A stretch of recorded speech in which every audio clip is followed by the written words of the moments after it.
близо 7-8 минути от самото задръстване и сме напреднали 15 метра. Трябва да завия надясно, по принцип, но може и напред да мина. Това също ще свърши работа. Ще направя каквото е възможно.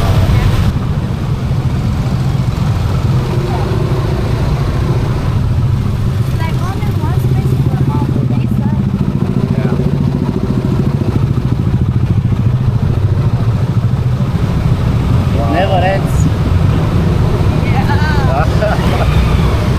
Около 300-400 метра плътно мотори. Добре, сега се поправим.